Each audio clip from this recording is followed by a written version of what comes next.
नमस्कार, स्वागत है आपका एनएनसी न्यूज में। मैं हूं शशांक भट्ट और आप देख रहे हैं न्यूज नाइट फटाफट। 4 आतंकवादियों की गिरफ्तारी पर केंद्रीय गृह मंत्री सुशील कुमार शिंदे ने दिल्ली पुलिस की जमकर तारीफ की और साथ ही साथ ये भी कहा कि बीजेपी के पीएम पद के उम्मीदवार नरेंद्र मोदी को आतंकी गतिविधियों से डरने की जरूरत नहीं है। पटना ब्लास्ट के बाद मोदी की सुरक्षा को अपग्रेड कर दिया गया है। गौरतलब है कि दिल्ली पुलिस ने अजमेर से 4 आतंकवादियों को गिरफ्तार किया, जिनके पास से भारी मात्रा में विस्फोटक सामग्री बरामद हुई। जो डेलीगेशन आ गया था हमारे पास बीजेपी का, उनको भी बोला कि बीजेपी के लोगों को कोई ऐसी थ्रेट नहीं है। हम पूरा इंतज़ाम किए हुए हैं, बीजेपी के हो या चाहे सोशलिस्ट पार्टी के हो या चाहे बीएसपी के हो या कांग्रेस के हो, जिनको जिनको थ्रेट है उनको हमने काफ़ी सिक्योरिटी दे दी है। और बिहार के बाद, बिहार इंसिडेंट्स के बाद मोदी जी को मैंने खुद उसका अपग्रेड किया है इंसिडेंट से। मोदी को कोई डर नहीं है। धन्यवाद। समाजवादी पार्टी के सुप्रीमो मुलायम सिंह यादव ने दिवंगत समाजवादी नेता राम मनोहर लोहिया के 104वें जन्म दिवस के मौके पर लखनऊ में श्रद्धांजलि अर्पित की। मुलायम सिंह यादव ने कहा कि देश में तीसरे मोर्चे की सरकार बनने जा रही है, तो वहीं 2 सीटों से चुनाव लड़ने की बात उन्होंने कहा कि ये पार्टी का फैसला होगा। महान स्वतंत्रता संग्राम सेनानी और इस देश के महान समाजवादी नेता, असली ताकत है पीछे लोग नक्शा देखिए पूरे हिंदुस्तान। पश्चिम बंगाल में कौन है नंबर 1 और यहाँ कौन है? समाजवादी पार्टी के मुकाबले बस कोई नहीं है। जदयू नेता साबिर अली ने केंद्रीय कानून मंत्री कपिल सिब्बल की जमकर आलोचना की। साबिर अली का कहना है कि चांदनी चौक की जनता से कपिल सिब्बल पिछले 10 सालों से सिर्फ वादे ही करते आ रहे हैं। जदयू नेता ने कहा कि कपिल सिब्बल जैसा नेता सिर्फ चुनाव में ही नजर आते हैं और जनता से झूठे वादे करके वापस चले जाते हैं। 10 साल तबला बजा रहे थे क्या? ढोल का दुकान खोल के रखा था। ये लोग बयानबाजी में मास्टर हैं और ये समझते हैं, यही पूरे दुनिया की सियासत को समझते हैं और होशियार लोग हैं। कपिल सिब्बल 10 साल तक 3-3, 4-4 मंत्रालय रहा, कानून मंत्री रहा और मुसलमानों के वोट से जीत कर जाते रहे।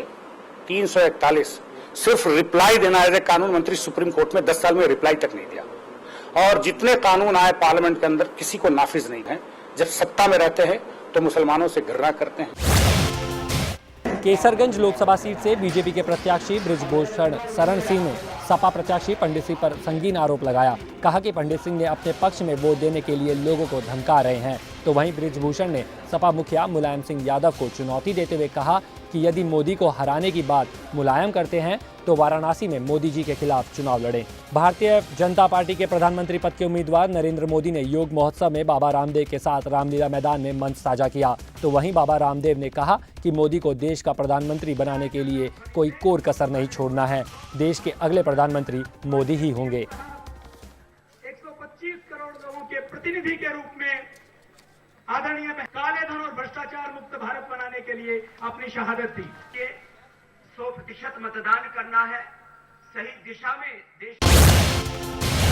दिल्ली पुलिस ने लोकसभा चुनाव में बड़े आतंकी हमले की साजिश को नाकाम करते हुए आतंकी रहमान और उसके 3 साथियों को अजमेर से गिरफ्तार कर लिया है। आतंकियों के पास से भारी मात्रा में विस्फोटक सामग्री, डेटोनेटर और टाइमर बरामद किया गया। आपको बता दें कि रहमान पाकिस्तान के मूल रूप का रहने वाला है और आईएसआई की मदद से भारत में कई बम धमाकों को अंजाम दे चुका है। पाकिस्तानी नेशनल है। साकिब अंसारी अलियास खालिद को जोधपुर से पकड़ा और उनके पास से भारी मात्रा में explosive material, detonator, electronic circuits, timer आदि मिले। इनका टारगेट था टेररिस्ट स्ट्राइक करने का। Any important event including elections could be targeted. Lok Sabha चुनाव में वोटों का प्रतिशत बढ़ाने के लिए निर्वाचन आयोग हर संभव प्रयास कर रहा है। दरअसल कौशाम्बी के सिराथू विधानसभा क्षेत्र में मतदाताओं को जागरूक करने के लिए कवि सम्मेलन का आयोजन किया गया, जिसमें कवियों ने अपनी कविता के माध्यम से लोगों को ज्यादा से ज्यादा संख्या में वोट देने की अपील की।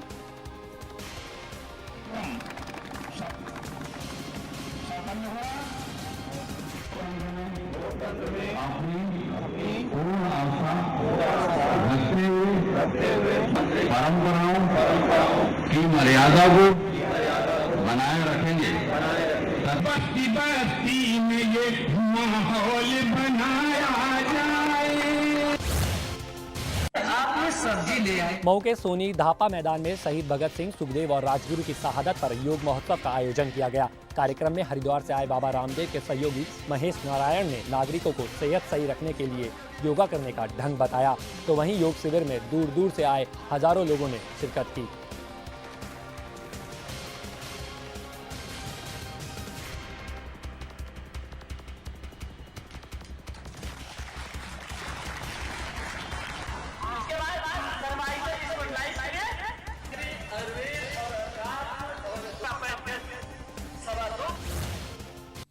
न्यूज़ नाइट फटाफट में फिलहाल इतना ही। देश विदेश की ताज़ा खबरों के लिए देखते रहिए NNC न्यूज़। मुझे दीजिए इजाजत। नमस्कार।